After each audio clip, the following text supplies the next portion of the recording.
Hi hello ನಮಸ್ಕಾರ. ಸಾಮಾಜಿಕ ನ್ಯಾಯ ಸಮನ್ವಯತೆಯ ಹರಿಕಾರ ಈ ರಾಜ್ಯ ಕಂಡ ಅತ್ಯಂತ ಜನಪ್ರಿಯ ಮುಖ್ಯಮಂತ್ರಿ ದೇವರಾಜ್ ಅರಸು ನಂತರ ಪೂರ್ಣಾವಧಿ ಸರ್ಕಾರ ಅಂದರೆ ಸಂಪೂರ್ಣವಾಗಿ 5 ವರ್ಷ ಆಡಳಿತಾವಧಿ ಪೂರೈಸಿದವರು ಇವರು. ಅಷ್ಟೇ ಅಲ್ಲ, ಅನ್ನಭಾಗ್ಯ, ಸಾಲ ಮನ್ನಾ ಸೇರಿದಂತೆ ಅನೇಕ ಜನಪ್ರಿಯ ಯೋಜನೆಗಳನ್ನು ಕೊಟ್ಟು ಆರ್ಥಿಕ ಶಿಸ್ತನ್ನು ಕಾಪಾಡಿದ ಹೆಗ್ಗಳಿಕೆ ಇವರಿಗೆ ಸಲ್ಲುತ್ತದೆ. ಅಷ್ಟೇ ಅಲ್ಲ, 13 ಬಜೆಟನ್ನು ಮಂಡಿಸಿದಂಥ ಚಾಣಕ್ಯ. ಈಗಲೂ ಅನೇಕ ಶಾಸಕರು, ಕಾರ್ಯಕರ್ತರು ಹಾಗೂ ಅಭಿಮಾನಿಗಳ ಪಾಲಿಗೆ ಇವರು ಮುಖ್ಯಮಂತ್ರಿ. ಸರ್ ನಮಸ್ಕಾರ. ನಮಸ್ಕಾರ. ಲೋಕಸಭಾ ಚುನಾವಣೆ ರಂಗೇರ್ತಾ ಇದೆ. ಚುನಾವಣೆ ಹತ್ರ ಬರ್ತಾ ಇದೆ. ಮೊದಲನೇ ಹಂತದ ಚುನಾವಣೆ ಇನ್ನೂ 7-8 ದಿನಗಳಿದ್ದಾವೆ. ಜನರು ಈಗಾಗಲೇ ಯಾವ ಪಕ್ಷಕ್ಕೆ ವೋಟ್ ಕೊಡಬೇಕು, ಯಾವ ಅಭ್ಯರ್ಥಿಯನ್ನು ಆಯ್ಕೆ ಮಾಡಬೇಕು ಅಂತೇಳಿ ತೀರ್ಮಾನ ಮಾಡಿದ್ದಾರೆ. ಕಾಂಗ್ರೆಸ್ ಜೆಡಿಎಸ್ ಮೈತ್ರಿ ಸರ್ಕಾರ ಅನ್ನೋದು ಒಂದು ಎತ್ತಿನ ಗಾಡಿ ಇದ್ದಂಗೆ ಮೈತ್ರಿ ಸರ್ಕಾರ. ಆ ಎತ್ತಿನ ಗಾಡಿಯ ಕೀಲು ಸಿದ್ದರಾಮಯ್ಯ ಅವರು. ಕೀಲೇನಿಲ್ಲ, ಎತ್ತಿನ ಗಾಡಿ ನಡೆಸೋರು ಕುಮಾರಸ್ವಾಮಿ. ನಾನು ಎರಡೂ ಪಕ್ಷಗಳ ಸಮನ್ವಯ ಮಾಡೋದು ಅಷ್ಟೇನೆ. ಸಣ್ಣ ಪುಟ್ಟ ಭಿನ್ನಾಭಿಪ್ರಾಯಗಳಿದ್ರೆ ಮತ್ತೆ ನಾವು ಒಂದು ಕಾಮನ್ ಮಿನಿಮಮ್ ಪ್ರೋಗ್ರಾಮ್ ಮಾಡ್ಕೊಂಡಿದ್ದೀವಿ. ಆ ಪ್ರೋಗ್ರಾಮ್ಗಳು ಸರಿಯಾದ ರೀತಿಯಲ್ಲಿ ಇಂಪ್ಲಿಮೆಂಟ್ ಆಗ್ತಾ ಇದೆ ಇಲ್ವೋ ಅಂತ ನೋಡ್ತಕ್ಕಂಥದ್ದು. ಮತ್ತೆ ಅವರಿಬ್ಬರಲ್ಲೂ ಕೂಡ ಎರಡೂ ಪಕ್ಷದಲ್ಲಿ ಸಮನ್ವಯ ಸಾಧಿಸೋದು. ಒಟ್ಟಾರೆಯಾಗಿ ಈ ಸಮ್ಮಿಶ್ರ ಸರ್ಕಾರ ಚೆನ್ನಾಗಿ ಕೆಲಸ ಮಾಡಬೇಕು, ಜನಪರವಾಗಿ ಕೆಲಸ ಮಾಡಬೇಕು, ಮತ್ತೆ ನಾವು ಮಾಡಿದಂತೆ ಎಲ್ಲ ಕಾರ್ಯಕ್ರಮಗಳನ್ನು ಕೂಡ ಮುಂದುವರಿಸ್ಕೊಂಡು ಹೋಗ್ಬೇಕು. ಸೊ ಇದನ್ನ ನಾನು ನೋಡ್ಕೊಳ್ತಾ ಇರ್ತಕ್ಕಂಥದ್ದು ಮತ್ತು ಇವನ್ನೆಲ್ಲ ಸಮನ್ವಯಗೊಳಿಸ್ತಕ್ಕಂಥದ್ದು. ಸರ್, ನೀವು 5 ವರ್ಷ ಆಡಳಿತಾವಧಿ ನಡೆಸಿದ್ರಿ. ಆ ಟೈಮಲ್ಲಿ ಮೂಲ ಕಾಂಗ್ರೆಸ್ಸಿಗರಿರ್ಬೋದು, ಹಿರಿಯ ಕಾಂಗ್ರೆಸ್ಸಿಗರು, ಕಿರಿ ಕಾಂಗ್ರೆಸ್ಸಿಗರು ಯಾವುದೇ ಒಂದು ಸಣ್ಣ ಭಿನ್ನಾಭಿಪ್ರಾಯ ಇಲ್ಲದೇ ಯಶಸ್ವಿಯಾಗಿ ಸರ್ಕಾರ ಕೊಟ್ಟರೆ 5 ವರ್ಷ. ಸೊ ಅದೇ ಸಿದ್ದರಾಮಯ್ಯನವರು ಇವಾಗಲೂ ಇದ್ದಾರೆ. ಎಲ್ಲೋ ಒಂದು ಕಡೆಗೆ ಕೆಲವೊಬ್ಬರು ಮಾತು ಕೇಳೋದೇನು, ಇನ್ನು ಎಲ್ಲೋ ಒಂಥರ ಮುಜುಗರ, ನಿಮಗೂ ಒಂಥರ ಮುಜುಗರ, ಪಕ್ಷಕ್ಕೂ ಒಂಥರ ಮುಜುಗರ. ಹೈಕಮಾಂಡ್ ನಿರ್ಧಾರ ಪಾಲನೆ ಮಾಡಲಿಕ್ಕೆ ಮೈತ್ರಿ ಸರ್ಕಾರ ಆಗಿದೆ, ಅದು ಬೇರೆ ವಿಷಯ. ಅದ್ರ ಜೊತೆಗೆ ಎಲ್ಲೋ ಒಂದು ದಿನನಿತ್ಯನೂ ಒಂಥರ ಪ್ರವಾಸಂತರ ಅನ್ಸಲ್ವಾ? ಮೈತ್ರಿ ಪಕ್ಷ ಏರ್ಪಡ್ಕೊಂಡು ಚುನಾವಣೆಗೆ ಹೋದಾಗ ಈ ತರದ ಸಣ್ಣ ಪುಟ್ಟ ಭಿನ್ನಾಭಿಪ್ರಾಯಗಳು ಉದ್ಭವಿಸ್ತಕ್ಕಂಥದ್ದು ಸಹಜ. ಅವು ಕೂಡ ಬಗೆಹರಿಸಲಿಕ್ಕೆ ಸಾಧ್ಯ ಆಗದೇ ಇರತಕ್ಕಂಥ ಭಿನ್ನಾಭಿಪ್ರಾಯಗಳೇನಲ್ಲ. ಆ ಭಿನ್ನಾಭಿಪ್ರಾಯಗಳನ್ನು ಬಗೆಹರಿಸ್ಕೊಳ್ಳಲಿಕ್ಕೆ ಸಾಧ್ಯ ಆಗ್ತದೆ. ಸೊ ಅದರಿಂದ ಇವನ್ನೆಲ್ಲ ನಾವು ಬಗೆಹರಿಸ್ತಾ ಇದ್ದೀವಿ. ಮತ್ತೆ ಬಹಳ ವರ್ಷಗಳ ಕಾಲ ಕಾಂಗ್ರೆಸ್ಸು ಜೆಡಿಎಸ್ಸು ಹೋರಾಟ ಮಾಡ್ಕೊಂಡು ಬಂದಿರೋದು. ಮೊದಲನೇ ಬಾರಿಗೆ ಈ ಥರದ ಒಂದು ಚುನಾವಣೆ ಲೋಕಸಭೆಯಲ್ಲಿ ಮೈತ್ರಿ ಮಾಡ್ಕೊಂಡಿರ್ತಕ್ಕಂಥದ್ದು. ಅದರಲ್ಲೂ ಹಳೇ ಮೈಸೂರು ಭಾಗದಲ್ಲಿ ನಮಗೂ ಜೆಡಿಎಸ್ಗೆ ಫೈಟ್ ಇರ್ತಕ್ಕಂಥದ್ದು ಯಾವಾಗಲೂ ಎಲ್ಲ ಚುನಾವಣೆಗಳಲ್ಲೂ ಕೂಡ. ಸೊ ಹಾಗಾಗಿ ಇಂಥ ಸಣ್ಣ ಪುಟ್ಟ ಭಿನ್ನಾಭಿಪ್ರಾಯಗಳು ಸಹಜವಾಗಿರ್ತವೆ. ಅವನ್ನ ಬಗೆಹರಿಸ್ತೀವಿ ಅಂತಕ್ಕಂಥ ವಿಶ್ವಾಸ ಇದೆ. ಪರ್ಟಿಕ್ಯುಲರ್ಲಿ ಮಂಡ್ಯ, ಮೈಸೂರು, ತುಮಕೂರು. ಮಂಡ್ಯ ಅಂತೂ ಪ್ರತಿನಿತ್ಯ ದೇವೇಗೌಡರು ಮಾತಾಡ್ತಾನೆ ಇರ್ತಾರೆ, ಇಲ್ಲ ಇವಾಗೆಲ್ಲ ಸಿದ್ದರಾಮಯ್ಯ ಅವ್ರ ಕೈ ಮೀರಿ ಹೋಗ್ಬಿಟ್ಟಿದೆ ಪರಿಸ್ಥಿತಿ ಅಂತ. ನೀವು ದಿನನಿತ್ಯ ಮೀಟಿಂಗ್ ಮಾಡ್ತಾ ಇದ್ದೀರಾ ಮಂಡ್ಯ ನಾಯಕರ ಜೊತೆಗೆ. ಮೈಸೂರು ನಾಯಕರು ಇವತ್ತು ಜಾಯಿಂಟ್ ಪ್ರೆಸ್ ಮೀಟ್ ಮಾಡಿ ಏಕತೆ ಪ್ರದರ್ಶಿಸಿದರು. ಎಲ್ಲೋ ಈ ನಾಯಕರ ಮಟ್ಟದಲ್ಲಿ ಒಂದು ರೀತಿ ಹೊಂದಾಣಿಕೆ ಕಂಡು ಬರುತ್ತೆ ಮೇಲ್ನೋಟಕ್ಕೆ. ಆದ ಸ್ಥಳೀಯ ಕಾರ್ಯಕರ್ತರು ಏನಿದ್ದಾರೆ ಅವರು ನೀವು ಹೇಳ್ದಂಗೆ ಹಳೆ ಮೈಸೂರು ಭಾಗದಲ್ಲಿ 30-40 ವರ್ಷಗಳಿಂದ ಮೇನ್ ಕಾಂಗ್ರೆಸ್ಸು ಜೆಡಿಎಸ್ ಮಧ್ಯೆ ಫೈಟ್ ಮಾಡ್ಕೊಂಡು ಬಂದವರು. ಅವರು ಈಸಿಲಿ ಇದನ್ನು ಎಕ್ಸೆಪ್ಟ್ ಮಾಡ್ಕೊಳಕ್ ಆಗ್ತಾ ಇಲ್ಲ ಅನ್ಸಲ್ವಾ ನಿಮಗೆ? ಹಾಗೇನಿಲ್ಲ, ಈಗ ಮೈಸೂರಿನಲ್ಲಿ ಅಷ್ಟೊಂದು ಸಮಸ್ಯೆಗಳಿಲ್ಲ, ತುಮಕೂರಿನಲ್ಲೂ ಕೂಡ ಅಷ್ಟು ಸಮಸ್ಯೆಗಳಿಲ್ಲ. ಮಂಡ್ಯದಲ್ಲಿ ಸ್ವಲ್ಪ ಸಮಸ್ಯೆ ಇದೆ. ನಾನು ಈಗಾಗಲೇ 2 ಮೀಟಿಂಗ್ಗಳು ಮಾಡಿದ್ದೀನಿ. ಅಲ್ಲೂ ಬಗೆಹರಿತದೆ ಅಂತಕ್ಕಂಥ ವಿಶ್ವಾಸ ಇದೆ. ನಾನು ದೇವೇಗೌಡರು 12ನೇ ತಾರೀಕು ಮಂಡ್ಯಕ್ಕೆ ಹೋಗ್ತಾ ಇದ್ದೀವಿ ಒಟ್ಟಾಗಿ. ಅಷ್ಟೊತ್ತಿಗೆ ಬಗೆಹರಿತದೆ ಅಂತಕ್ಕಂಥ ವಿಶ್ವಾಸ ಇದೆ ನನಗೆ. ಚಲುವರಾಯಸ್ವಾಮಿ ಆಗಿರ್ಬೋದು, ಬಂಡಿ ಸಿದ್ದೇಗೌಡ, ಇವತ್ತು ಚಲುವರಾಯಸ್ವಾಮಿ ಅವರು, ರಮೇಶ್ ಬಂಡಿ ಸಿದ್ದೇಗೌಡ, ನರೇಂದ್ರ ಸ್ವಾಮಿ, ಚಂದ್ರಶೇಖರ್, ಮಧು ಮಾದೇಗೌಡ, ರವಿ, ಇವನ್ನೆಲ್ಲ ರಾಮಕೃಷ್ಣ, ಇವನ್ನೆಲ್ಲ ಕರೆದಿದ್ದೆ ನಾನು. ಮಾತಾಡಿದ್ದೀನಿ, ಮೊನ್ನೆಯನ್ನು ಕರೆದಿದ್ದೆ, ಇವತ್ತು ಕರೆದಿದ್ದೆ, ಮಾತಾಡಿದ್ದೀನಿ. ಸರೋಗ್ಬೋದು ಅಂತ ಅನ್ಸುತ್ತೆ ನನಗೆ. ನೀವು ಆಶಾವಾದಿ ಹೊಂದಿದ್ದೀರಾ? ಸರೋಗುತ್ತೆ. ನಾನು ಯಾವಾಗಲೂ ಆಶಾವಾದಿ. ಮೈಸೂರಿನಲ್ಲಿ ನೋ ಪ್ರಾಬ್ಲಮ್. ನಾನು GT ದೇವೇಗೌಡ ಮಾತಾಡಿದ್ದೀವಿ, ಸಾರಾ ಮಹೇಶ್ ನಾವು ಮಾತಾಡಿದ್ದೀವಿ, ಅಲ್ಲಿ ಮಹಾದೇವ ಪಿರಿಯಾಪಟ್ಟಣದ ಅವ್ರ ಜೊತೆ, ಮತ್ತೆ ವಿಜಯ ಕೊಡಗಿನಲ್ಲಿ ಅವ್ರ ಜೊತೆ ಎಲ್ಲರ ಜೊತೆ ಮಾತಾಡಿದ್ದೀನಿ. I don't think there will be any much problem. Tumakuru Rajanna ಅವರು ಮತ್ತೆ ರಾಜಣ್ಣ ಜೊತೆ ಮಾತಾಡಿದ್ದೀನಿ, ಮುದ್ದನ್ಮೇಗೌಡರ ಜೊತೆಲೂ ಮಾತಾಡಿದ್ದೀನಿ. ಅದೆಲ್ಲ ಸರಿ ಹೋಗ್ತವೆ. ಅಲ್ಲಿ 9ನೇ ತಾರೀಕು ಅಲ್ಲ 10ನೇ ತಾರೀಕು ಹೋಗ್ತಾ ಇದ್ದೀವಿ ತುಮಕೂರಿಗೆ, ನಾನು ದೇವೇಗೌಡರು. ಮಧುಗಿರಿಗೆ ಹೋಗ್ತಾ ಇದ್ದೀವಿ, ರಾಜಣ್ಣ ಅವ್ರ ಕಾನ್ಸ್ಟಿಟ್ಯೂನ್ಸಿಗೆ. Will cooperate. ಎಲ್ಲೋ ಗೌಡರು ಸ್ಟ್ರಾಟಜಿಕ್ ಆಗಿ ಸಿದ್ದರಾಮಯ್ಯ ಅವ್ರ ಮೇಲೇನೆ ಹೆಚ್ಚು ಒತ್ತಡ ಹಾಕ್ತಾ ಇದಾರ ಅಂತ. ಅಂದ್ರೆ ನಾನು ಸಿದ್ದರಾಮಯ್ಯ ಒತ್ತಿಗೆ ಹೆಲಿಕಾಪ್ಟರ್ಲ್ಲೂ ಬರ್ತೀನಿ ಪ್ರಚಾರಕ್ಕೆ, ಸಿದ್ದರಾಮಯ್ಯ ಜೊತೆಗಿರಬೇಕು ಅವರೇ ಅನ್ನೋ ತರ ಎಲ್ಲ ಒಂದ್ ಕೈಂಡ್ ಆಫ್ ಪ್ರೆಷರ್. ಸ್ವಾಭಾವಿಕವಾಗಿ ನಾವಿಬ್ರು ಹೋದ್ರೆ ಕಾರ್ಯಕರ್ತರಲ್ಲಿ ಹೆಚ್ಚು ಸಾಮರಸ್ಯ, ಹೊಂದಾಣಿಕೆ ಬರ್ತದೆ ಅನ್ನತಕ್ಕಂಥ ಕಾರಣದಿಂದ ಒಟ್ಟಿಗೆ ಹೋಗ್ತೀವಿ. ಮತ್ತೆ ಹೆಚ್ಚು ಸಭೆಗಳು ಮಾಡಬೇಕಾಗಿರೋದ್ರಿಂದ ಹೆಲಿಕಾಪ್ಟರ್ ಹೋಗ್ತೀವಿ ಅಷ್ಟೇ. ನಿಮ್ಮ ಹೆಲಿಕಾಪ್ಟರಲ್ಲೇ ಬರ್ತಾರೆ ಗೌಡ್ರು? ಬರ್ತಾರೆ. ಈ ಸೀಟು ಹಂಚಿಕೆ ಸಂಬಂಧಪಟ್ಟ ಹಾಗೆ ಮುಂಚೆ ನಿಮಗೆ ಗೊತ್ತು, ನೀವು 50 ವರ್ಷದಿಂದ ರಾಜ್ಯ ರಾಜಕಾರಣದಲ್ಲಿದ್ದೀರಿ. ಪ್ರತಿಯೊಂದು ಉತ್ತರ ಕರ್ನಾಟಕದಿಂದ ಇರ್ಬೋದು, ಕರಾವಳಿ ಇರ್ಬೋದು, ಹಳೆ ಮೈಸೂರು ಪ್ರಾಂತ್ಯ ಇರ್ಬೋದು, ಬೆಂಗಳೂರು ಇರ್ಬೋದು, ಪ್ರತಿಯೊಂದು ರಾಜಕೀಯದ ನಿಮಗೆ ಒಳ ಆಳ ಎಲ್ಲ ನಿಮ್ಗೆ ಗೊತ್ತು. ಆ ಟೈಮಲ್ಲಿ JDS ಮತ್ತು ಕಾಂಗ್ರೆಸ್ ಮಧ್ಯೆ ಏನು ಸೀಟ್ ಹೊಂದಾಣಿಕೆ ಸಂಬಂಧವಾಗಿ ಮಾತುಕತೆ ನಡೀತಾ ಇತ್ತು. ನಮಗೆ ಗೊತ್ತಿರೋ ಪ್ರಕಾರ ಸಿದ್ದರಾಮಯ್ಯ ಅವರು JDSಗೆ 5 ಸೀಟ್ ಬಿಟ್ಕೊಡಿ, ಯಾಕಂದ್ರೆ ಅವರ ಅರ್ಹತೆ ಅನ್ನೋಕ್ಕಿಂತ 5 ಸೀಟ್ಗಳಲ್ಲಿ ಅವ್ರ ಕೆಪಾಸಿಟಿ ಇದೆ, ಅವ್ರು ಗೆಲ್ಲಬಹುದು, ಅದರಿಂದ ಮೈತ್ರಿ ಸರ್ಕಾರಕ್ಕೂ ಒಳ್ಳೇದೇ ಗೆದ್ರೆ ಅಂದ್ರು. ಅವರು ಎಲ್ಲೋ ತಮಗೆ ಅಗತ್ಯಕ್ಕಿಂತ ಹೆಚ್ಚು ಸೀಟನ್ನು ತಗೊಂಡು ಕೊನೆಗೆ ಕ್ಯಾಂಡಿಡೇಟ್ ಇಲ್ಲದೆ ಉಡುಪಿ ಚಿಕ್ಕಮಗಳೂರು ಆಗಿರ್ಬೋದು, ವಿಜಯಪುರ ಆಗಿರ್ಬೋದು, ಉತ್ತರ ಕನ್ನಡ ಆಗಿರ್ಬೋದು, ಆಮೇಲೆ ಕಾಂಗ್ರೆಸ್ ಕ್ಯಾಂಡಿಡೇಟೇ ಅವ್ರಿಗೆ ಆಗುವಂಥ ಪರಿಸ್ಥಿತಿ ಬಂತು. ಎಲ್ಲೋ ಕಾಂಗ್ರೆಸ್ಗೆ ಒಂಥರ ಡ್ಯಾಮೇಜ್ ಅಲ್ವಾ? ಈಗ ಮೈತ್ರಿ ಮಾಡ್ಕೊಳ್ಳುವಾಗ ಕೊಡೋದು ತಗೊಳ್ಳೋದು ಇರಲೇಬೇಕಾಗ್ತದೆ.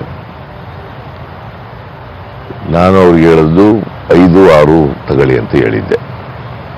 5ರಿಂದ 6 ನಿಮ್ಗೆ ಎಲ್ಲಿ ಗೆಲ್ಲಿಕ್ಕೆ ಅವಕಾಶಗಳಿದೆ ಗೆಲುವಿನ ಒಂದು ಮಾನದಂಡದ ಮೇಲೆ ಮಾಡ್ಕೊಳ್ಳಿ ಅಂತ ಹೇಳಿದ್ದೆ. ಅವರಿಲ್ಲ 10 ಸೀಟ್ ಬೇಕು ಅಂತ ಹೇಳಿದ್ರು. ಆಮೇಲೆ ಕನಿಷ್ಠ 8 ಬೇಕು ನಮಗೆ ಅಂತ ಹೇಳಿದ್ರು. ರಾಹುಲ್ ಗಾಂಧಿಯವರು ಅದಕ್ಕೋಸ್ಕರ ನಾವು ಸೀಟು 1-2 ಸೀಟ್ಗೋಸ್ಕರ ಮೈತ್ರಿ ಮುರಿದೋಗೋದು ಬೇಡ ಅಂತ ಹೇಳಿ ನಮಗೆಲ್ಲ ಸಲಹೆ ಕೊಟ್ಟ ಮೇಲೆ ನಾವು ಅದಕ್ಕೆ ಒಪ್ಕೊಂಡು, ಕೊನೆಗೆ ಬೆಂಗಳೂರು ನಾರ್ತ್ನಲ್ಲಿ ಅವರು ದೇವೇಗೌಡರು ನಿಲ್ತಾರೆ ಅಂತ ಅದನ್ನು ಬಿಟ್ಟುಕೊಟ್ಟಿದ್ದು. ದೇವೇಗೌಡರು ಅಲ್ಲೇ ನಿಲ್ತಾರೆ ಅಂತ ಮೊದಲು ಅವರು ಅಲ್ಲಿ ನಿಲ್ತೀವಿ ಅಂತ ಅನ್ಕೊಂಡಿದ್ರು ಅಂತ ಅನ್ಸುತ್ತೆ. ಆಮೇಲೆ ಅವರು ಇಲ್ಲ ತುಮಕೂರಿನವ್ರು ಹೆಚ್ಚು ನನಗೆ ಒತ್ತಾಯ ಮಾಡ್ತಾ ಇದ್ದಾರೆ, ತುಮಕೂರಿಗೆ ಹೋಗ್ತೀನಿ ಅಂತಂದಾಗ ಇದು ನನಗೆ ಬೇಡ, ನಾನು ಬಿಟ್ಟುಬಿಡ್ತೀನಿ ಅಂತ ಹೇಳಿದ್ರು. ಹಾಗಾಗಿ ನಾವು ಕೊನೆಗೆ ಕೃಷ್ಣ ಬೈರೇಗೌಡರನ್ನ ನಿಲ್ಲಿಸಬೇಕಾದಂಥ ಪರಿಸ್ಥಿತಿ ಬಂತು.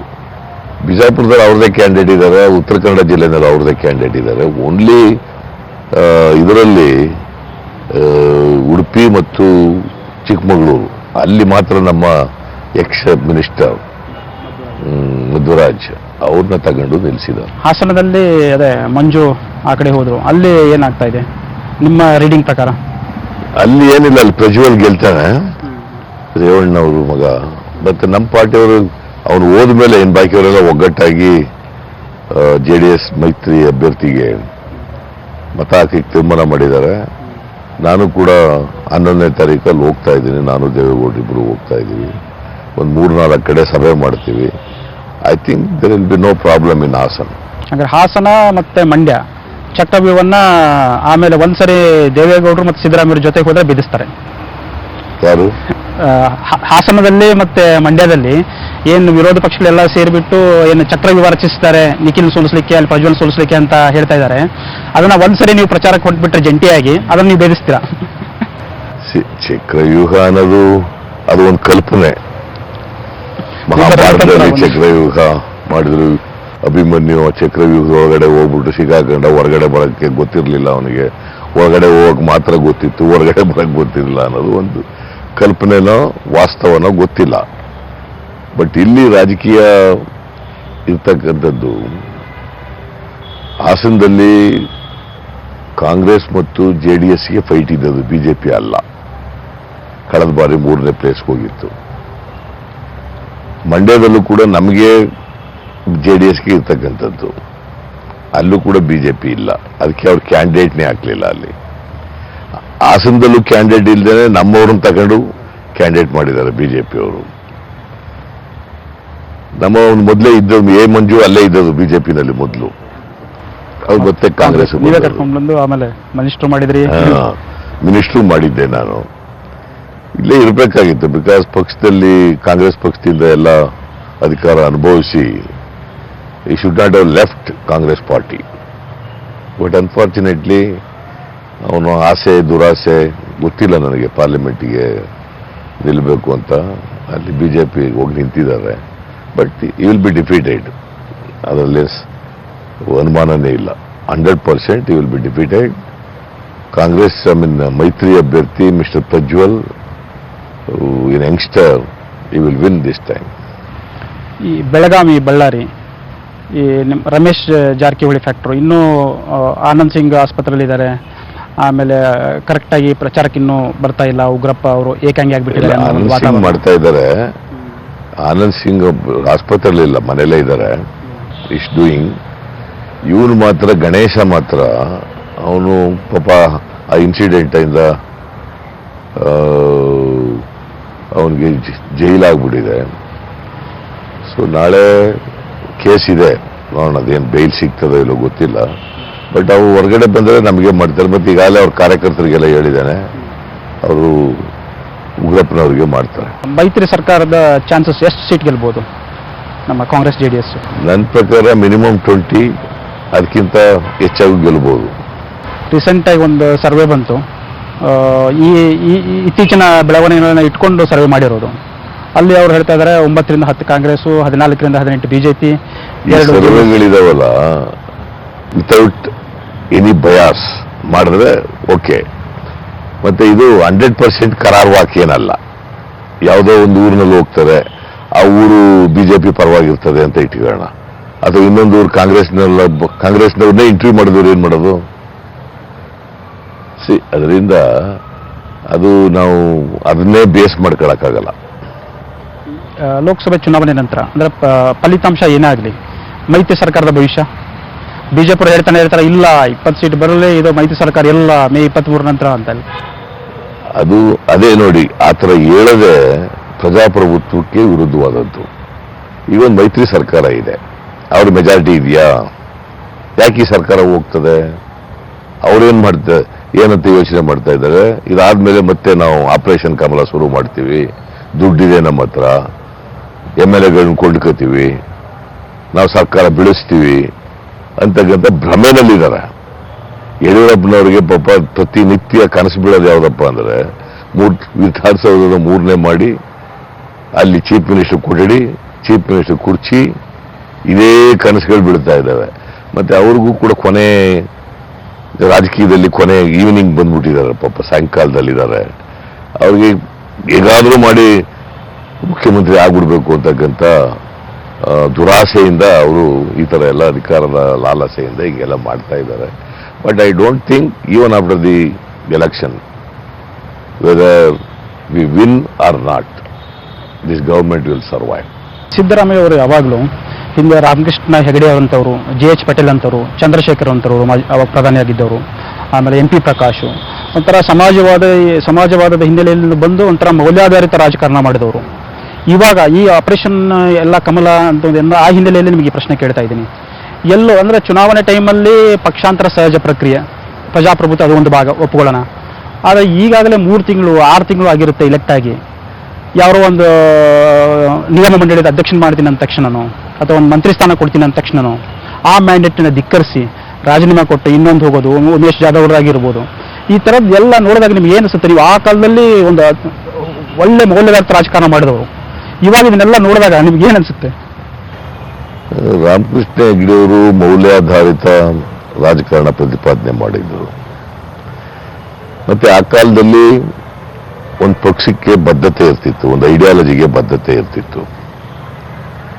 ಯಾವುದೇ ಒಂದು ಪಕ್ಷದಲ್ಲಿ ಗೆದ್ದ ಮೇಲೆ ಆ ಪಕ್ಷದಲ್ಲಿ 5 ವರ್ಷಗಳ ಕಾಲ ಇರಬೇಕು ಅವರು ಶಾಸಕರಾಗಿ ಅಥವಾ ಲೋಕಸಭಾ ಸದಸ್ಯರಾಗಿ. ಐಡಿಯಾಲಜಿಕಲ್ ಡಿಫರೆನ್ಸ್ ಬಂದಾಗ ಮಾತ್ರ, ನಿಮ್ಮ ಕೇಸಲ್ಲೇ ಆಗುತ್ತೆ. ಐಡಿಯಾಲಜಿಕಲ್ ಡಿಫರೆನ್ಸ್ ಬಂದಾಗ ಮಾತ್ರ ಒಂದು ಪಕ್ಷ ಬಿಡಬೇಕಾದ್ರೂ ಕೂಡ ಒಂದು ಸ್ಟ್ರಾಂಗ್ ಗ್ರೌಂಡ್ ಇರಬೇಕು, ಐಡಿಯಾಲಜಿಕಲ್ ಡಿಫರೆನ್ಸಸ್ ಇರಬೇಕು, ಆಗ ಮಾತ್ರ ಮಾಡಬೇಕು. ಬಟ್ ಇವೆಲ್ಲ ಈ ಥರದ ಇತ್ತೀಚಿನ ಡೆವಲಪ್ಮೆಂಟ್ಗಳಿದಾವಲ್ಲ, ಬಹಳ ಜನ ಐಡಿಯಾಲಜಿಕಲ್ ಕಮಿಟ್ಮೆಂಟ್ ಇಲ್ಲ, ಒಂದು ಪಕ್ಷಕ್ಕೆ ಹೇಗಿರಬೇಕು ನಡ್ಕೋಬೇಕು ಅನ್ನೋದು ಗೊತ್ತಿಲ್ಲ ಅವರಿಗೆ.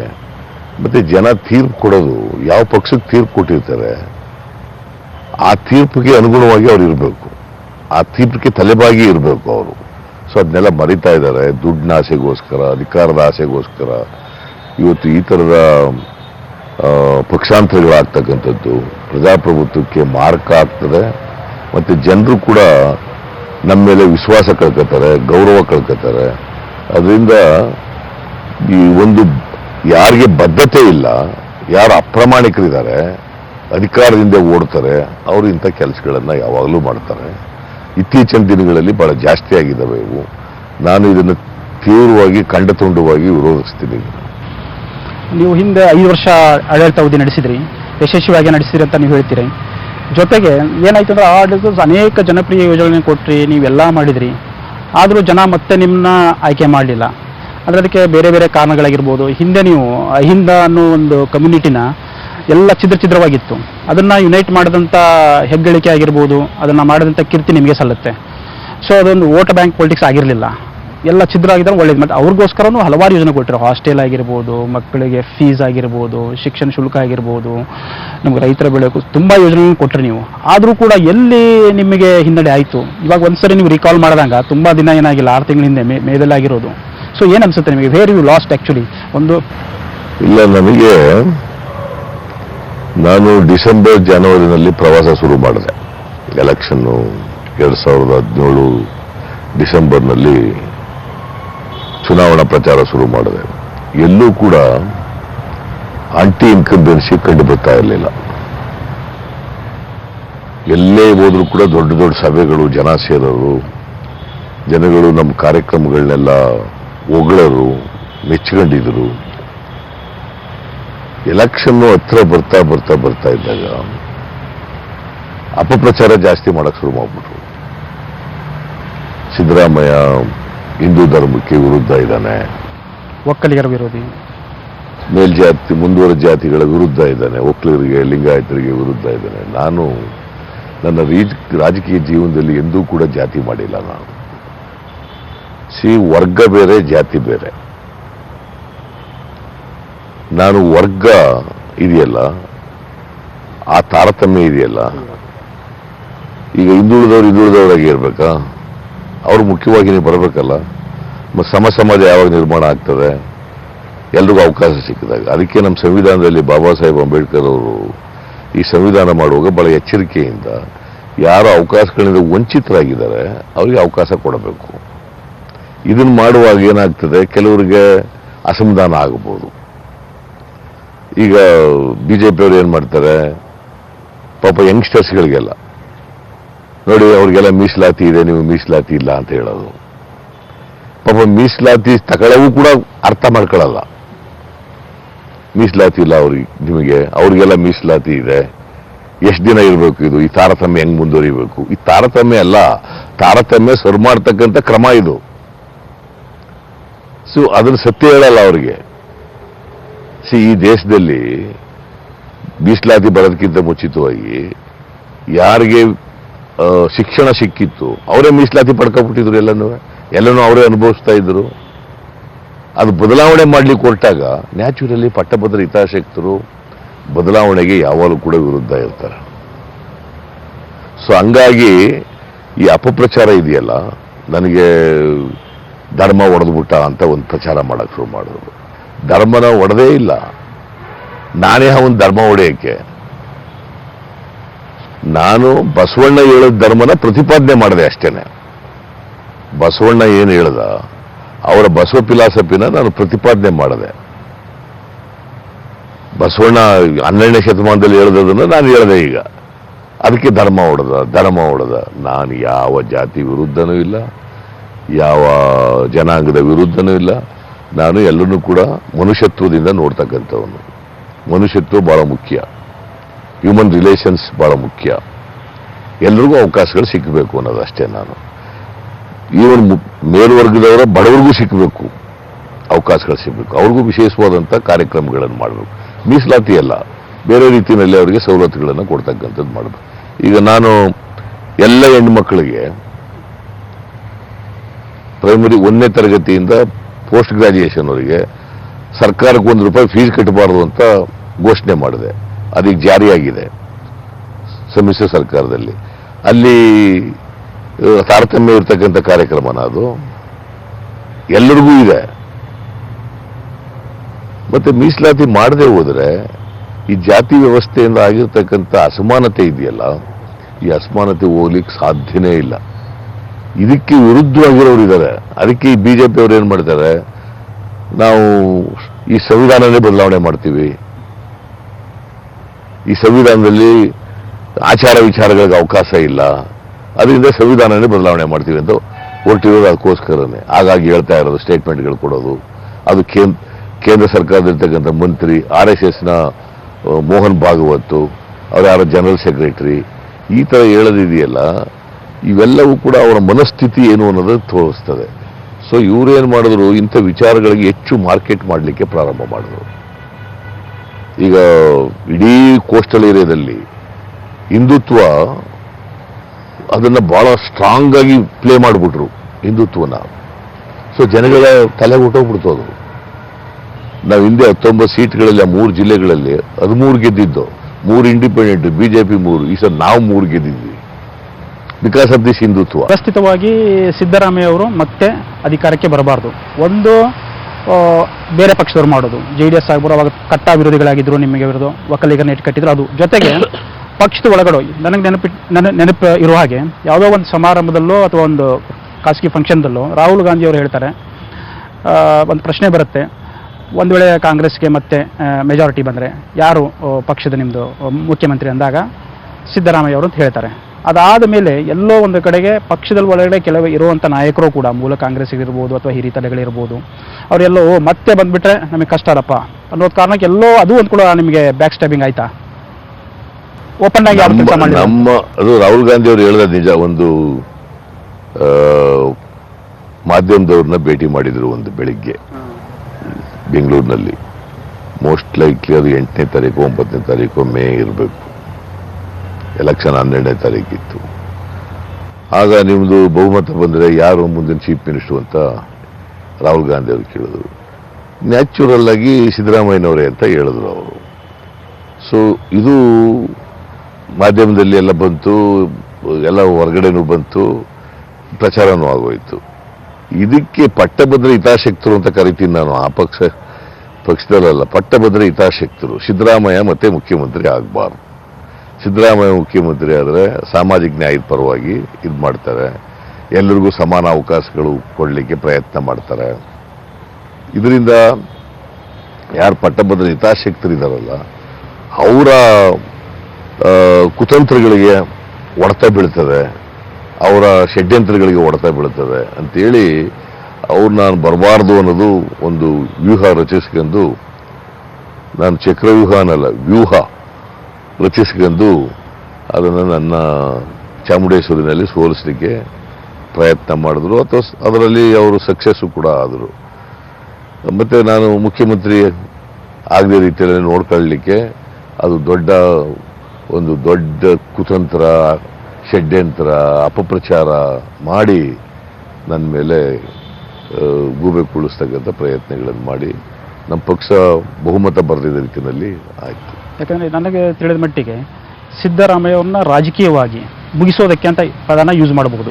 ಯಾಕಂದರೆ 2 ಸರಿ ದೊಡ್ಡದೊಂದು ಪ್ರಯತ್ನ ಆಯಿತು. ಒಂದು 2007ರಲ್ಲಿ ನೀವು ಯಾವಾಗ JDSನ ತೊರೆದು ಮತ್ತು ಕಾಂಗ್ರೆಸ್ ಪಾರ್ಟಿ ಸೇರಿದ್ರಿ, ಚಾಮುಂಡೇಶ್ವರಿ ಬೈ ಎಲೆಕ್ಷನ್ ಟೈಮಲ್ಲಿ JDS ಅವರು ಮತ್ತು ಅಗೇನ್ BJP ಅವರು ಒಂದಾಗಿ ಯಾವುದೇ ಕಾರಣಕ್ಕೆ ಇವ್ರನ್ನ ಸೋಲಿಸಲೇಬೇಕು ಅಂದರೆ ಆ ಕಾಲ ಫಸ್ಟ್ ನೀವು ಅವಾಗ ತಾನೇ ಕಾಂಗ್ರೆಸ್ಗೆ ಎಂಟ್ರಿ ಆಗಿದ್ರೆ ಅಲ್ಲೇ ಸೋಲ್ಕೊಂಡ್ಬಿಟ್ರೆ ಇವ್ರು ಮುಗಿದು ಹೋಗುತ್ತೆ ಅನ್ನೋದು ಒಂದು ಪ್ರಯತ್ನ ನಡೀತು. ಅದೇ ಸಿಮಿಲರ್ ಪ್ರಯತ್ನ ಈ ಕಳೆದ ವಿಧಾನಸಭಾ ಚುನಾವಣೆಯಲ್ಲೂ ಅದೇ ಚಾಮುಂಡೇಶ್ವರಿ ಕ್ಷೇತ್ರದಲ್ಲೇ ನಡೀತು.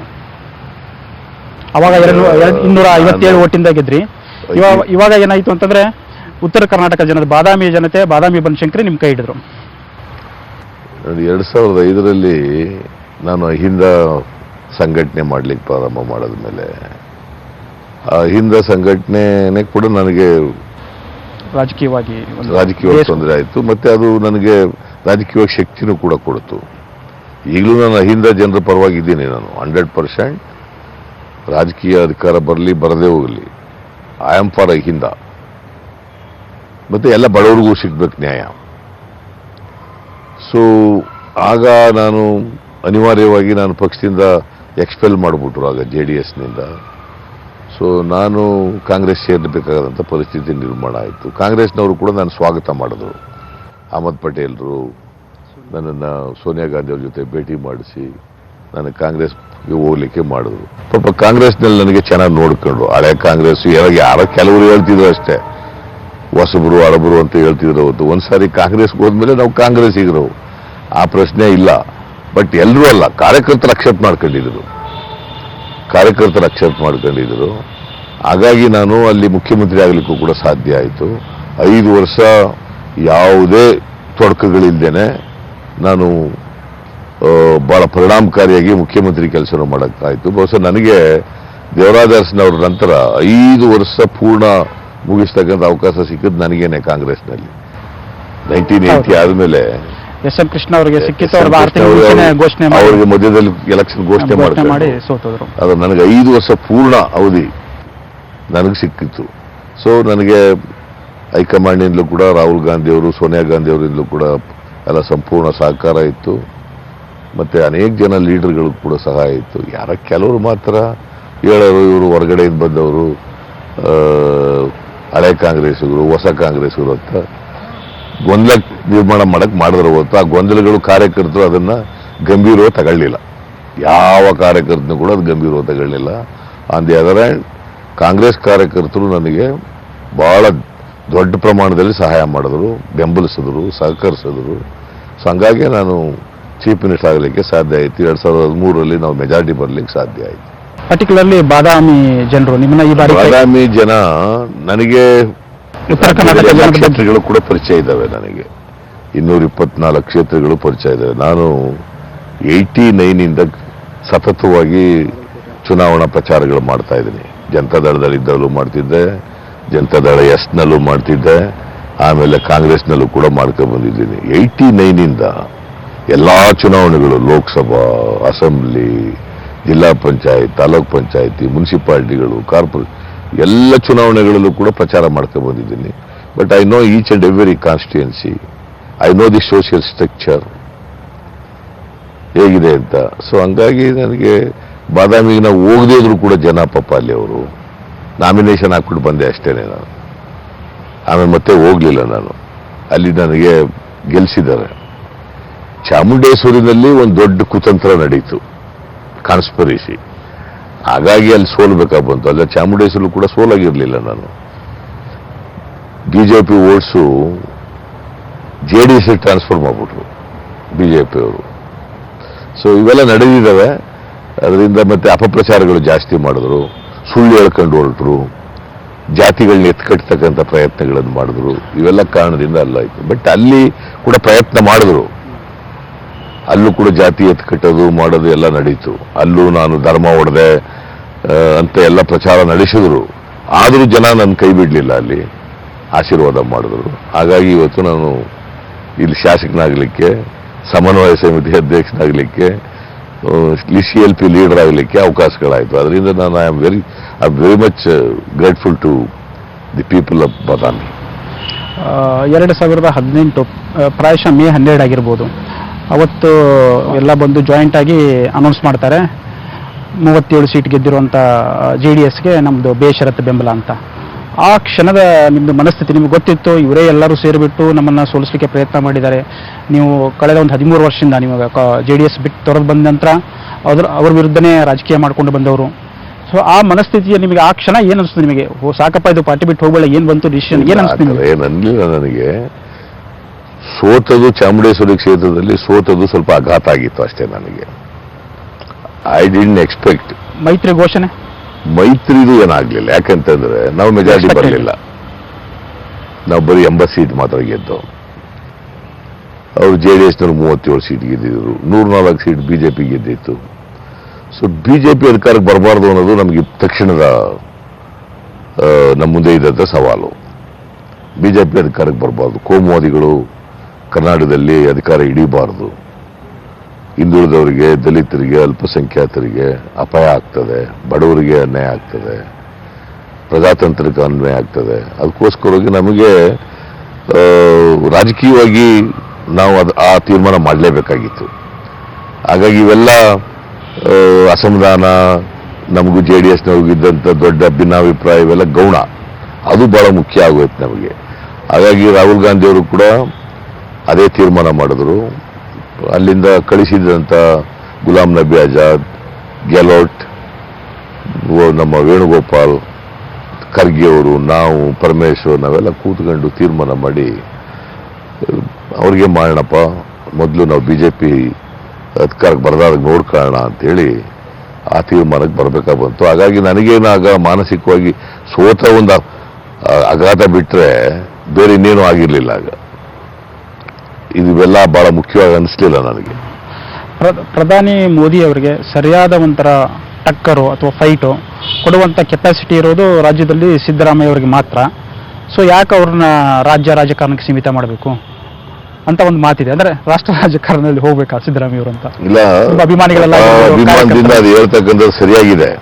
ರಾಷ್ಟ್ರ ರಾಜಕಾರಣಕ್ಕೆ ಹೋಗ್ಲಿ ಅಂತಕ್ಕಂಥ ಅಭಿಮಾನದಿಂದ ಹೇಳ್ತಾರೆ. ಬಟ್ ನನಗೆ ರಾಜ್ಯ ರಾಜಕಾರಣದಲ್ಲೇ ಇರಬೇಕು ಅನ್ನೋದು ನನಗೆ. I do not want to go to national politics. So ಹಂಗಾಗಿ ನನಗೆ ಆಸಕ್ತಿ ಇಲ್ಲ. ಅದನ್ನು ಲೋಕಸಭೆ ನಿಂತ್ಕೋಬೋದಾಗಿತ್ತು. ಈಗ ನಿಂತ್ಕೊಳ್ಳಿ ಅಂತ ಪಾರ್ಟಿಯಿಂದಲೂ ಕೂಡ ಹೇಳಿದ್ರು. ಆದರೆ ನನಗೆ ಆಸಕ್ತಿ ಇಲ್ಲ, ಲೋಕಸಭೆಗೆ ನಿಂತ್ಕೊಳ್ಳೋಕೆ ಆಸಕ್ತಿ ಇಲ್ಲ.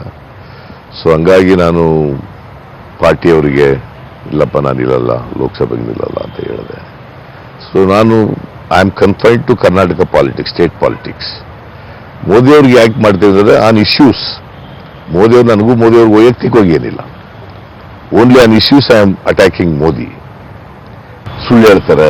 ನೇರವಾಗಿ ಅವಾಗ ಲಾಸ್ಟ್ ವಿಧಾನಸಭಾ ಎಲೆಕ್ಷನ್ ಟೈಮಲ್ಲಿ ಸುಮಾರು ಸರಿ ಮೇಲೆ 10% ಸರ್ಕಾರ, ಸುಳ್ಳುಗಳ ಆರೋಪಗಳು ಮಾಡೋದು. ಒಬ್ಬ being a prime minister of this country baseless allegation ಮಾಡ್ತಾರಲ್ಲ, it hurts me, it hurts anybody as a matter of fact. ಇದು 10% ಸರ್ಕಾರ ಅಂತ ಹೇಳೋದಿದೆಯಲ್ಲ, ವಾಟ್ ಎವಿಡೆನ್ಸ್ ಈ ಹ್ಯಾಡ್? ಏನಿದೆ ಎವಿಡೆನ್ಸ್? ಏನಿತ್ತು ಹೇಳಕ್ಕೆ? ಪ್ರೈಮ್ ಮಿನಿಸ್ಟರ್ಗೆ ಏನಾದ್ರು ಇರಬೇಕಲ್ಲ. There are so many agencies. ಹೇಳಬೇಕಾಗಿತ್ತು ಇಂಥ ಕಾರಣಕ್ಕೋಸ್ಕರವಾಗಿ ಈ ಸರ್ಕಾರ ಅಂತ. ಈಗ ನಾನು ರಫೇಲ್ ಬಗ್ಗೆ ರಾಹುಲ್ ಗಾಂಧಿ ಅವರು ಅಟ್ಯಾಕ್ ಮಾಡ್ತಾ ಇದ್ದಾರೆ. With evidence is attacking. But ಅವ್ರು ಹೇಳ್ತಾರೆ ಸುಪ್ರೀಂ ಕೋರ್ಟ್ ಆಲ್ರೆಡಿ ಹೇಳಾಯ್ತು, ಹೇಳಿಲ್ಲ. ಅವ್ರು ಸುಪ್ರೀಂ ಕೋರ್ಟ್ನವ್ರು ಏನ್ ಹೇಳಿದ್ದಾರೆ ಅಂತಂದ್ರೆ, ದಿ ಜಡ್ಜ್ಮೆಂಟ್ ಅಲ್ಲ ಅದು, ಅದ್ರ ಮೇಲೆ ಮೋದಿ ಇಸ್ ಇನೋಸೆಂಟ್ ಅಂತ ಹೇಳಿಲ್ಲ ಅವರು. ಆ ಥರ ಹೇಳಿಲ್ಲ ಅವರು. ಇದು CBIನಿಂದ ಇನ್ವೆಸ್ಟಿಗೇಟ್ ಮಾಡಬೇಕಾದ್ರೆ ಅಗತ್ಯ ಇಲ್ಲ ಅಂತ ಹೇಳಿದ್ದಾರೆ ಅಷ್ಟೇ ಹೊರತು ಮೋದಿ ಇನೋಸೆಂಟ್ ಅಂತ ಎಲ್ಲಿ ಹೇಳಿದ್ದಾರೆ? ಇಟ್ ಈಸ್ ಪ್ರಿಮೆಚ್ಯೂರ್ ಆಗ ಅದಿನ್ನೂ ಕೂಡ. ಸೊ ಅದಕ್ಕೂ ಅದು ಸಂಬಂಧ ಇಲ್ಲ. Supreme court decision, they can't take shelter under it. ಪ್ರಣಾಳಿಕೆ ಘೋಷಣೆ ಆಗಿದೆ. ಅದರಲ್ಲಿ ಒಂದು ಪ್ರಮುಖವಾದಂಥ ವಿಷಯ ನ್ಯಾಯ. ಅಂದರೆ 20% ದೇಶದ ಜನಸಂಖ್ಯೆ ಇರೋರಿಗೆ ವಾರ್ಷಿಕವಾಗಿ 72,000 ರೂಪಾಯಿ ಮಿನಿಮಮ್ ವೇಜ್ ಇದು ಮಾಡುವಂಥದ್ದು ಒಂದು ಯೋಜನೆ. ಸೊ ನೀವು ಹಣಕಾಸು ತಜ್ಞರ ಅಂತ ಹೇಳ್ಬೋದು, ಯಾಕಂದರೆ 13 ಬಜೆಟ್ ಮಂಡಿಸಿದ್ರಿ ಆಸ್ ಎ ಮುಖ್ಯಮಂತ್ರಿಯಾಗಿ. ಅದರ ಬಗ್ಗೆ ನಿಮಗೆ ತುಂಬ ಚೆನ್ನಾಗಿ ಗೊತ್ತು. ಆಮೇಲೆ ಕರ್ನಾಟಕದಿಂದ GST ಆಗಿರ್ಬೋದು, ಪ್ರತಿಯೊಂದು ನೀವು ಆರ್ಥಿಕ ಶಿಸ್ತು ಕಾಪಾಡಿದವರು. ಸೊ ಇದರಲ್ಲಿ ಆಲ್ಮೋಸ್ಟ್ 3.5 ಲಕ್ಷ ಕೋಟಿ ಬೇಕಾಗುತ್ತೆ. ಹೇಗೆ ಜಸ್ಟ್ ಏನು election gimmick really Congress mean by it? Election gimmick ಅಂತ ಕರೆಯೋದು ಸರಿ ಇಲ್ಲ. ಒಂದು ಪ್ರಣಾಳಿಕೆ ಬಿಡುಗಡೆ ಮಾಡಿದ್ದೀವಿ. ಆ ನ್ಯಾಯ ಅಂತಕ್ಕಂಥ, ನ್ಯಾಯ ಅಂತ ಕನ್ನಡದಲ್ಲಿ, ನ್ಯಾಯ ಅನ್ನೋದು ಹಿಂದಿ ಪದ. ನ್ಯಾಯ ಅನ್ನೋದು ಆ ಕಾರ್ಯಕ್ರಮ ಯಾರಿಗೆ 12,000 ರೂಪಾಯಿ ಒಂದು ತಿಂಗಳಿಗೆ ಆದಾಯ ಇಲ್ಲ ಅದು ಒಳಗಡೆ ಇದ್ದಾರೆ. ಯಾರಿಗೆ ಕೆಲವರು 3,000 ಇರ್ಬೋದು, ಕೆಲವರು 4,000 ಇರ್ಬೋದು, ಕೆಲವ್ರಿಗೆ 6,000 ಇರ್ಬೋದು. ಈ ಗ್ಯಾಪ್ ಇದೆಯಲ್ಲ 12,000 ಗ್ಯಾಪ್, ಅದನ್ನು ಭರ್ತಿ ಮಾಡಿಕೊಡ್ತೀವಿ ನಾವು ಅಂತ. ಅದು it may be 72,000, it may be 50,000, it may be 40,000, depending upon the income. ಒಟ್ಟಿಗೆ 12,000 ಆಗಬೇಕು. ಅದು 5 ವರ್ಷದಲ್ಲಿ ಮಾಡೋದು, ನಾಟ್ ಇನ್ 1 ಇಯರ್. ಸೊ ಸುಮಾರು 3.5 ಲಕ್ಷ ಅಷ್ಟಾಗುತ್ತೆ ಅಂತ ಒಂದು ಅಂದಾಜು. ಬಟ್ ರಾಹುಲ್ ಗಾಂಧಿ ಮತ್ತೆ ಚಿದಂಬರಂ ಅನೇಕ ಜನ ಆರ್ಥಿಕ ತಜ್ಞರ ಜೊತೆ ಚರ್ಚೆ ಮಾಡಿ ಮಾಡಿ ಮಾಡಿ ಮಾಡಿ ಈ ತೀರ್ಮಾನಕ್ಕೆ ಬಂದಿದ್ದಾರೆ. ಏನು ಏಕಾಏಕಿ ಚುನಾವಣೆಯಲ್ಲಿ ಸಾರ್ವಜನಿಕ ಸಭೆಯಲ್ಲಿ ಭಾಷಣ ಮಾಡೋದಲ್ಲ, ಇದು ಚರ್ಚೆ ಮಾಡಿ ಇದು ಮಾಡ್ಲಿಕ್ಕೆ ಸಾಧ್ಯ ಆಗ್ತದೆ ಅಂತ ಹೇಳಿ ಮಾಡಿರೋದು. 3.5 ಲಕ್ಷ ರೂಪಾಯಿ, 3.5 ಲಕ್ಷ ಕೋಟಿ 5 ವರ್ಷದಲ್ಲಿ ಕೊಡೋದು ಕಷ್ಟ ಏನಲ್ಲ. ಯಾಕಂತಂದ್ರೆ 25 ಕೋಟಿ ಜನರಿಗೆ, 20% ಜನರಿಗೆ, ಅಂದ್ರೆ 5 ಕೋಟಿ ಫ್ಯಾಮಿಲಿಗಳಿಗೆ ಕೊಡೋದು. ಬಜೆಟ್ ಎಷ್ಟಿದೆ ಕೇಂದ್ರ ಸರ್ಕಾರದ budget? more than 25 lakh crores ಇದೆ. ಅದರಲ್ಲಿ 5 ವರ್ಷದಲ್ಲಿ 3.5 ಲಕ್ಷ ಕೊಡಕ್ಕಾಗಲ್ವಾ? ಇನ್ನೂ ಅನೇಕ ಜನಪ್ರಿಯ ಯೋಜನೆಗಳಿದಾವೆ, ಸಾಲ ಮನ್ನಾ ಇದಾವೆ, ಅನೇಕ ಸೋಷಿಯಲ್. ಈಗ ಈ ಮನಮೋಹನ್ ಸಿಂಗ್ ಅವರಿದ್ದಾಗ ಒಂದೇ ಸಾರಿ 72,000 ಕೋಟಿ ಸಾಲ ಮನ್ನಾ ಮಾಡಲಿಲ್ವಾ? It is possible. ನಾನು 13 ವರ್ಷ ಫೈನಾನ್ಸ್ 13 ಬಜೆಟ್ಗಳು ಮಂಡಿಸಿ ಅನುಭವದಿಂದ ಹೇಳ್ತಾ ಇದ್ದೀನಿ. It is possible, it can be implemented. ಇದು ಯಾಕೆ ಅವರು ಅದನ್ನು ವಿರೋಧ ಮಾಡ್ತಾ ಇದ್ದಾರೆ, ಗಿಮಿಕ್ ಅಂತ ಯಾಕೆ ಕರೀತಾ ಇದ್ದಾರೆ ಅಂತಂದ್ರೆ ಅವ್ರಿಗೆ ಭಯ ಇದೆ. ಎಲ್ಲರೂ ಓಟ್ ಹಾಕ್ಬಿಟ್ರೆ ಕಷ್ಟ ಆಗ್ತದೆ ಅಂತ ಭಯ ಇದೆ, ತೊಂದರೆ ಆಗುತ್ತೆ ಅಂತೇಳಿ ಅದಕ್ಕೆ ಈ ತರ ಜನರ ತಪ್ಪುದಾರಿಗೆ ಎಳಿತಕ್ಕಂಥ ಪ್ರಯತ್ನ ಮಾಡ್ತಾ ಇದ್ದಾರೆ. IT ರೈಡ್ ಬಗ್ಗೆ ಹೇಳ್ತೀನಿ. IT ರೈಡ್ಗಳು ನೋಡಿ, ನಾನು IT ರೈಡ್ಗೆ ವಿರೋಧ ಇಲ್ಲ. ಇನ್ಕಮ್ ಟ್ಯಾಕ್ಸ್ ಡಿಪಾರ್ಟ್ಮೆಂಟ್ ಇರೋದೇ ಅದಕ್ಕೋಸ್ಕರ. ಯಾರು ತೆರಿಗೆ ಕಟ್ಟಿಲ್ಲ, ಯಾರು ಕಪ್ಪು ಹಣ ಮಾಡ್ಕೊಂಡಿದ್ದಾರೆ ಅದನ್ನ ಬಯಲಿಗೆ ಎಳೆದು ಅವ್ರ ಹತ್ರ ತೆರಿಗೆ ವಸೂಲು ಮಾಡಿ ಅವ್ರ ಮೇಲೆ ಕ್ರಮ ತಗೊಳ್ಳೋದು ಕಾನೂನು ರೀತಿ ಅದು ಮಾಡಬೇಕು. ಅವ್ರು ಇರೋದೇ ಅದಕ್ಕೋಸ್ಕರ. ಇನ್ಕಮ್ ಟ್ಯಾಕ್ಸ್ ಡಿಪಾರ್ಟ್ಮೆಂಟು ED ಇರೋದೇ ಅದಕ್ಕೋಸ್ಕರ. ಬಟ್ ನೀವು ಮಾಡುವಾಗ ಯಾರನ್ನ ಆಯ್ಕೆ ಮಾಡ್ಕೊತಾ ಇದ್ದೀರಿ, ಯಾವ ಪಕ್ಷದವ್ರನ್ನ ಆಯ್ಕೆ ಮಾಡ್ಕೊತಾ ಇದ್ದೀರಿ, ಮತ್ತೆ ಯಾವ ಸಂದರ್ಭದಲ್ಲಿ ಮಾಡ್ತಾ ಇದ್ದೀರಿ, ಇದಕ್ಕೆ ವಿರೋಧ ನಂದು ಅಷ್ಟೇನೆ. ನೀವು ಮಾಡೋದಾದ್ರೆ ಸಾರ್ವತ್ರಿಕವಾಗಿ ಮಾಡಿ. ಈಗ ಒಬ್ಬ ಕಾಂಗ್ರೆಸ್ನವ್ರು ಮಾಡಿದ್ರು, BJP ಅವನ ಮೇಲೂ ಮಾಡಿ, ಓಕೆ, ಟಾಲರೇಟ್ ಮಾಡ್ಕೊಳ್ಳೋಣ. ಫಸ್ಟ್ ಆಫ್ ಆಲ್ ಎಲೆಕ್ಷನ್ ಟೈಮ್ನಲ್ಲಿ ಮಾಡಬಾರ್ದು. ಮಧ್ಯಪ್ರದೇಶ ಮುಖ್ಯಮಂತ್ರಿ ಮೇಲೇನು, ಮನೆ ಮೇಲೇನು, ಅವರ ಆಪ್ತರ ಮೇಲೇನು ಮಾಡಬಾರ್ದು. ಫಸ್ಟ್ ಆಫ್ ಆಲ್ ಎಲೆಕ್ಷನ್ ಟೈಮ್ನಲ್ಲಿ ಮಾಡಬೇಡಿ. ಬೇರೆ ಟೈಮಲ್ಲಿ ಮಾಡಿ. ನಿಮ್ಗೆ ಯಾರು ಬೇಡ ಅಂದವ್ರು ಯಾರು? ಅಡ್ಡಿ ಬರಲ್ಲ ನಾವು. ಬೇರೆ ಟೈಮಲ್ಲಿ ಮಾಡಿ, ಯಾವನಾರು ಮಾಡಿ, ಯಾವ ಪಕ್ಷದವನಾರು ಮಾಡಿ, ಚೀಫ್ ಮಿನಿಸ್ಟರ್ನೇ ಮಾಡಿ. I don't come in the way. I am not going to oppose it. But ಚುನಾವಣಾ ಟೈಮ್ನಲ್ಲಿ ಪಾಪ ಏನಾಗುತ್ತೆ, ಒಬ್ಬ ಕ್ಯಾಂಡಿಡೇಟ್ ನೀವು ರೈಡ್ ಮಾಡಿಬಿಟ್ರೆ ಅವನೆಲ್ಲೂ ಓಡಾಡಕ್ಕಾಗೋದಿಲ್ಲ. ಆ ಬೈದಲ್ಲೇ ತಿರುಗಾಡಬೇಕು. ಒಂದು ಫಿಯರ್ ಕ್ರಿಯೇಟ್ ಮಾಡೋದು, ಈ ಇಂಟೆನ್ಷನ್ ಇದೆಯಲ್ಲ, ಇದು ಬೇಡ. ಪೊಲಿಟಿಕಲಿ ಮೋಟಿವೇಟೆಡ್ ಆಗಿ ಮಾಡಬೇಡಿ. ಈಗ BJP ಅವರು ಯಾರನ್ನಾರು ಮಾಡಿದಾರಾ? ಇಷ್ಟು ರೈಡ್ಗಳಾದವಲ್ಲ. ಈಗ ಯಡಿಯೂರಪ್ಪನ ಮನೆ ಮಾಡಿದ್ರ, ಜಗದೀಶ್ ಶೆಟ್ಟರ್ ಮನೆ ಮಾಡಿದ್ರ, ಈಶ್ವರಪ್ಪನ ಮನೆ ಮಾಡಿದ್ರ, ಅಶೋಕನ ಮನೆ ಮಾಡಿದ್ರ. ಅವರೇನು ಅವರೆಲ್ಲ ಹರಿಶ್ಚಂದ್ರರವರು? ಅವ್ರದ್ದು ಮಾಡಿ. ಕಪ್ಪಣ ಇದೆಯೋ ಇಲ್ಲೋ ಬೇರೆ ವಿಚಾರ. ಈಗ ಮಾಡಿದವರೆಲ್ಲ ಕಪ್ಪಣ ಸಿಕ್ಕಿದೆ, ಎಲ್ಲರಲ್ಲೂ ಸಿಕ್ಕಿಲ್ಲ. ಈ ಲೋಕಸಭಾ ಚುನಾವಣೆ ಮೋದಿ ವರ್ಸಸ್ ರಾಹುಲ್ ಗಾಂಧಿ. BJP ಅವರು ಹೇಳ್ತಾರೆ ಎಲ್ಲಾ ಕ್ಷೇತ್ರಗಳಲ್ಲೂ ಮೋದಿನೇ ನಮ್ಮ ಅಭ್ಯರ್ಥಿ ಅಂತ. ನಿಮ್ಮ ವ್ಯಾಖ್ಯಾನ ನೋಡಿ. ಇವ್ರಿಗೆ ಏನಾಗಿದೆ ಈಗ, the very fact that Modi ಮುಖ ನೋಡಿ, ಮೋದಿ ಮುಖ ನೋಡಿ ಅಂತ ಹೇಳ್ತಾ ಇದಾರಲ್ಲ, that means to say the ground realities ಇವ್ರೇನು ಕೆಲಸ ಮಾಡಿರಲ್ಲ ಲೋಕಸಭಾ ಸದಸ್ಯರು. there is a strong anti-incumbency against every sitting MP. ಈಗ ಈ ಬೆಂಗಳೂರಿನಲ್ಲಿ 3 ಜನ ಇದ್ದಾರೆ. ಏನ್ ಕೆಲಸ ಮಾಡಿದ್ದಾರೆ? ಯಾರೂ ಮಾಡಿಲ್ಲ. 17 ಜನನೂ ಮಾಡಿಲ್ಲ. ಏನ್ ಮಾಡಿದ್ದಾರೆ? ಈಗ ಬೈ ಎಲೆಕ್ಷನ್ ನಡೀತು ಮಂಡ್ಯ ಮತ್ತೆ ಇದರಲ್ಲಿ ಬಳ್ಳಾರಿನಲ್ಲಿ. ಎಷ್ಟು ಲೀಡ್ನಲ್ಲಿ ಗೆದ್ದು ನಾವು ಬೈ ಎಲೆಕ್ಷನ್ ನಲ್ಲಿ? ನರೇಂದ್ರ ಮೋದಿ ಒಳ್ಳೆ ಕೆಲಸ ಮಾಡಿದ್ರೆ ಅಷ್ಟೊಂದು ಲೀಡ್ ಬಂದ್ಬಿಡ್ತಿತ್ತ? ಮೋದಿ ಮುಖ ನೋಡಿ. ಮೋದಿನೇ has failed in all fronts.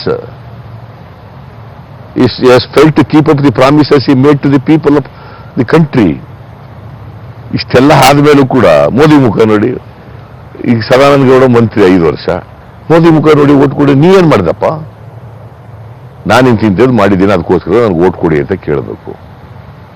ಈ ಕ್ಷೇತ್ರಕ್ಕೆ ನಾನು ಇಷ್ಟೆಲ್ಲ 5 ವರ್ಷಗಳಲ್ಲಿ ಇಷ್ಟು ಅನುದಾನ ತಗೊಬಂದಿದ್ದೀನಿ, ಇಂಥ ಪ್ರಾಜೆಕ್ಟ್ ತಗೊಬಂದಿದ್ದೀನಿ, ಇಷ್ಟು ಕೆಲಸಗಳು ಮಾಡಿದ್ದೀನಿ, ಈ ಸಮಸ್ಯೆಗಳ ಬಗೆಹರಿಸಿದ್ದೀನಿ, ಅದನ್ನ ಹೇಳ್ಬೇಕು. ಅದು ಬಿಟ್ಬಿಟ್ಟು ಮೋದಿ ಮುಖ ನೋಡಕ್ಕೆ ಓಟ್ ಕೊಡಿ ಅಂದ್ರೆ ಐ ಕಾಂಟ್. ಅದು ಇಶ್ಯೂನ ಇದು, ಮೋದಿ ಮುಖ ನೋಡ್ಕೊಂಡು ಓಟ್ ಕೊಡಿ ಅನ್ನೋದು. ಸರ್, ಒಂದು 5-6 ನೇಮ್ ತಗೊಳ್ತೀನಿ, ಅದರ ಒಂದೇ ವಾಕ್ಯದಲ್ಲಿ ಹೇಳಬೇಕು. ಮೋದಿ ಒಂದು ವಾಕ್ಯದಲ್ಲಿ ನಿಮ್ಮ ವ್ಯಾಖ್ಯಾನ. ಮೋದಿ ಅವರು ಈ ಸಾರಿ ಕಳೆದ ಸಾರಿ ಏನು ಒಂದು ಭ್ರಮೆಯನ್ನು ಹುಟ್ಟಿಸಿದ್ರು, ಆ ಭ್ರಮೆ ಈ ಸಾರಿ ಅದು ವರ್ಕ್ ಆಯ್ತಾ ಇಲ್ಲ. ರಾಹುಲ್ ಗಾಂಧಿ ಮೇಲೆ ಇವತ್ತು ವಿಶ್ವಾಸ ಹೆಚ್ಚು ಬೆಳೀತಾ ಇದೆ. ಸೊ ಹಂಗಾಗಿ ರಾಹುಲ್ ಗಾಂಧಿ ಪ್ರಧಾನಿ ಆಗ್ತಕ್ಕಂಥ ಎಲ್ಲ ಅವಕಾಶಗಳು ಇದಾವೆ. ಮಮತಾ ಬ್ಯಾನರ್ಜಿ ಪಾಪ ರಾಜ್ಯದಲ್ಲಿ she is a strong leader in West Bengal. ಅವರು ಒನ್ ಆಫ್ ದಿ ಆಸ್ಪಿರೆಂಟ್ಸ್ ಇದ್ದಾರೆ. Mayawati is also one of the aspirants. Nitish Kumar, I don't think he is, because he is with BJP only. He has accepted the leadership of Modi.